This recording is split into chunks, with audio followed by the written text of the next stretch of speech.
welcome to the Deep Dive. Today we're diving into a world where tracking carbon emissions could be as easy as checking your bank balance. Wow, yeah. Imagine a digital footprint for every sustainable action. Yeah. That's the potential of digital MRV for environmental markets, and frankly, it's pretty darn cool.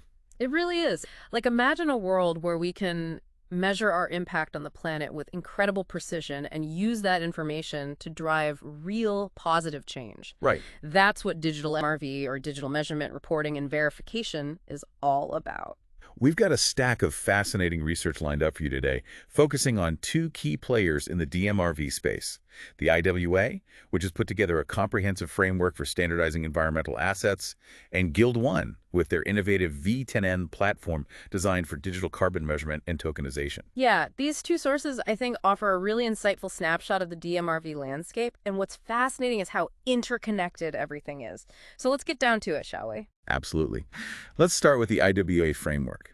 I have to admit, some of this can get a bit technical, so I'm counting on you to keep things crystal clear. Okay, sure. Imagine this: a system where every carbon credit you encounter has gone through a rigorous quality check. Okay. Kind of like getting a stamp of approval from a really strict teacher. Okay, I like where this is going. No more shady carbon credits slipping through the cracks. Exactly.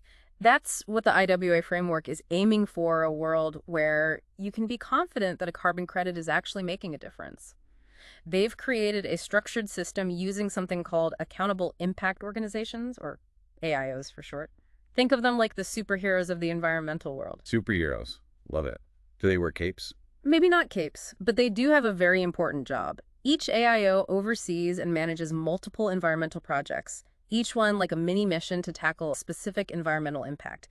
These individual projects are called Activity Impact Modules, or AIMs. So if the AIO is like the superhero team, the AIMs are the individual missions they tackle. Precisely.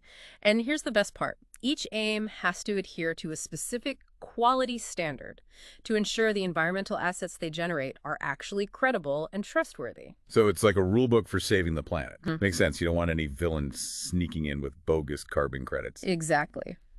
And to make sure everyone is playing by the rules, we have the Validation and Verification Bodies, or VVBs. Think of them as the independent referees, making sure every AIM is following the rule book to a T. Okay, I'm starting to see how all these pieces fit together. It's all about creating a system that's transparent and accountable, right? Absolutely. And to make things even more interesting, the IWA framework also includes MRV extensions, which allow for customization and flexibility within the standardized framework. So it's not a one-size-fits-all approach. Not at all. It's adaptable, which is essential in a world where new environmental challenges and technologies are constantly emerging. This adaptability ensures that the framework remains relevant and effective over time. That's reassuring. It sounds like they've really thought this through. Now, what about this whole concept of attestations? I'm picturing something like a glowing recommendation letter for a carbon credit project. That's a great way to think about it. Attestations provide valuable context and insights beyond just the raw data. Imagine you're looking at two carbon credit projects. One has a basic report, while the other has testimonials from the local community, independent experts vouching for its impact, and maybe even data showing increased biodiversity in the project area. Which one would you trust more? The one with the glowing recommendations, of course. It paints a more complete picture of the project's impact. Exactly. These attestations play a key role in building trust and credibility in the DMRV ecosystem. It's all about transparency and demonstrating real-world results. This is fascinating stuff. So we've got our superheroes, our rule books, our referees, and even our recommendation letters. It's like a whole ecosystem designed to bring integrity to the environmental impact space. That's a great way to put it. It's about ensuring that every carbon credit tells a true and impactful story, which is exactly what's needed to drive real change. This IWA framework sounds like a blueprint for a more transparent and trustworthy environmental market. Now, I'm curious to see how these concepts are being put into action. Absolutely. And the best part is we're already seeing this blueprint come to life with platforms like Guild One's V10N. Speaking of V10N, in the first part of the show, we talked about the IWA framework being like the blueprint for a more transparent and trustworthy environmental market. So where does V10N fit in? Think of V10N as one of the first buildings constructed using those IWA blueprints. Okay. It takes those principles of transparency, standardization, and accountability and brings them into the digital realm using blockchain technology. Okay, so we're talking about taking this intricate system of measurement reporting and verification and putting it on the blockchain. How does that actually work in practice? Imagine a world where every carbon credit leaves a digital trail, kind of like a breadcrumb trail. You can follow back to the source. That's the beauty of using blockchain technology. So no more shady carbon credits with questionable origins. Exactly. With V10N, you can trace the entire life cycle of a carbon credit from its creation to its retirement with complete transparency and immutability. It's like having a permanent tamper-proof record that everyone can trust. It sounds like a game changer for transparency, but I'm curious about this term I've heard thrown around, trustless environment. It sounds a bit counterintuitive, doesn't it? Yeah. Aren't we trying to build trust in these markets? That's a great question, and it often trips people up. When we talk about a trustless environment in the context of blockchain, it doesn't mean we're eliminating trust altogether. It's actually quite the opposite. Okay, now you've got me really intrigued. Tell me more. Think of it this way. Instead of having to place blind trust in a single entity like a government agency or a corporation, blockchain allows us to create a system where trust is built into the technology itself. So it's not about trusting less, it's about trusting differently. Exactly. Blockchain eliminates the need for blind faith by creating a transparent and tamper-proof system that everyone can audit and verify independently. Okay, that makes a lot more sense now. But how does this translate to real-world benefits? Can you give me an example of how this trustless environment actually plays out on the V10N platform? Absolutely. Let's say you're a company looking to offset your carbon emissions by purchasing carbon credits. In the past, you might have had to rely on paper certificates or complex spreadsheets to verify the legitimacy of those credits. And I'm guessing those methods weren't exactly foolproof. Not quite. But with V10N, each carbon credit is represented by a unique digital token on the blockchain. You can think of it like a digital fingerprint that's impossible to forge or replicate. So if I'm understanding correctly, I can literally track that carbon credit back to its source, see who generated it, how it was verified, and be confident that it's the real deal. No more worrying about double counting or fraudulent credits. Precisely. It brings a whole new level of transparency and security to the carbon market. And because every transaction is recorded on the blockchain, it also significantly reduces the potential for fraud and manipulation. This is starting to sound like a win-win for everyone involved. Companies get access to verifiable carbon credits. Project developers benefit from increased transparency, and the planet gets the emissions reductions it desperately needs. That's the idea.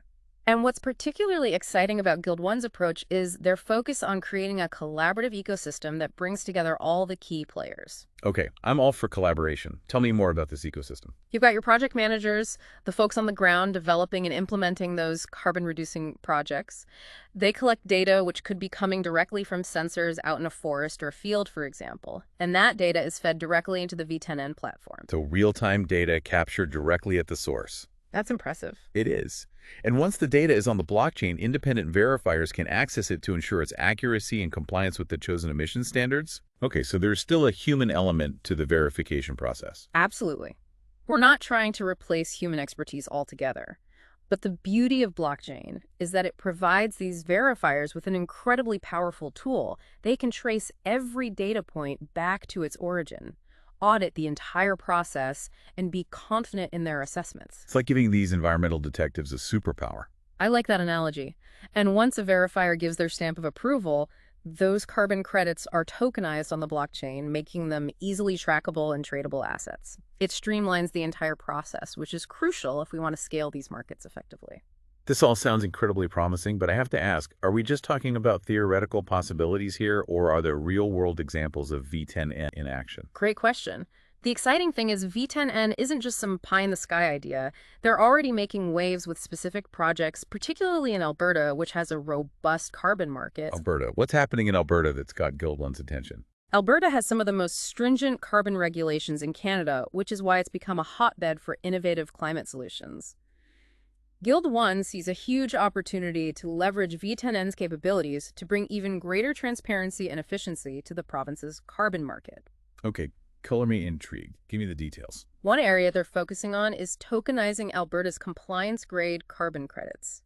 These are credits that companies need to purchase to meet their regulatory obligations under Alberta's carbon pricing system. So we're talking about taking existing high-quality carbon credits and making them even more attractive to buyers by putting them on the blockchain. Exactly. By tokenizing these credits, Guild One is essentially creating a digital certificate of authenticity that can be easily traded and tracked on a global scale. It opens up a world of possibilities for businesses looking to offset their emissions with high-integrity credits. That's fantastic. But it sounds like Guild One's ambitions go beyond just tokenizing existing credits. What else are they up to in Alberta? They're also exploring ways to integrate automated tier credit reporting directly into the V10N platform. Tier credit reporting. That's a new one for me. Can you break that down? It's a set of regulations designed to reduce greenhouse gas emissions from large industrial facilities in Alberta. What Yield One is proposing is pretty cutting edge. They want to automate the entire reporting process for these facilities by integrating their emissions data directly with V10N. So instead of manual reporting, which can be time-consuming and prone to errors, we're talking about a system where emissions data is automatically captured, verified, and used to generate carbon credits in real time. You got it. It's about leveraging technology to make the entire system more efficient, transparent, and ultimately more effective at reducing emissions. This is incredible. It sounds like they're building the carbon market of the future right here, right now. But are they getting any support from the powers that be? It seems like something this innovative would need buy-in from government to really take off. You're absolutely right. So even the government is keen to see how this technology can help them achieve their climate goals. Absolutely. It's a testament to the growing interest and investment in DMRV solutions like V10N. And it's not just happening in Alberta. All over the world, governments and businesses are recognizing the transformative potential of these technologies. This has been such an eye-opening deep dive so far. We've covered the frameworks, real-world applications, and even the exciting innovations happening right here in Canada. But I have to imagine there are challenges too, right? You're right. It's not all smooth sailing. Building the future of environmental markets comes with its own set of hurdles, but also incredible opportunities that we can explore further. It's been quite a journey so far. We've talked about frameworks, blockchain breadcrumbs, even Alberta's a starring role in all of this. But before we get carried away dreaming of a carbon-neutral future, let's talk about the challenges. Where are the bumps in the road? Right, yeah. It's not all smooth sailing, right? One of the biggest hurdles is making sure everyone is speaking the same language, metaphorically speaking, of course. We need greater standardization across different industries and countries. So a carbon credit earned in Brazil needs to hold the same weight as one in Canada, or anywhere else for that matter. Exactly. A universal language for carbon accounting that's going to make these markets truly global. The good news is that initiatives like the IWA Framework, those are a huge step in the right direction. That's reassuring. What other speed bumps do we need to watch out for? Well, with great data comes great responsibility, right? Right. Data security and privacy, those are absolutely paramount. We're talking about huge amounts of information flowing through these systems, right? We need ironclad cybersecurity measures to prevent breaches and manipulation. Especially when you consider that this data underpins financial decisions and even the integrity of carbon markets as a whole. Absolutely. We can't afford to have any doubts about the beta's legitimacy. If even a whiff of fraud or manipulation creeps in, it could undermine the entire system. So security is non-negotiable. What about accessibility? Building these sophisticated DMRV systems seems like a costly endeavor. Are we talking about a future where only big corporations with deep pockets can afford to be sustainable? That's a critical question. We don't want to create a two-tier system where only the wealthy can afford to make a difference, right? The good news is that technology, it tends to become more affordable as it becomes more widespread. We're already seeing open source DMRV tools and platforms emerging, making these solutions accessible to organizations of all sizes. That's great news. Democratizing access to these tools will be key to driving widespread adoption and impact. Couldn't agree more. We need everyone on board, from small businesses to global corporations, if we're going to address the climate crisis effectively. So, despite the challenges, it sounds like there's a lot of optimism in the air. What trends on the horizon have you particularly excited? One word: convergence.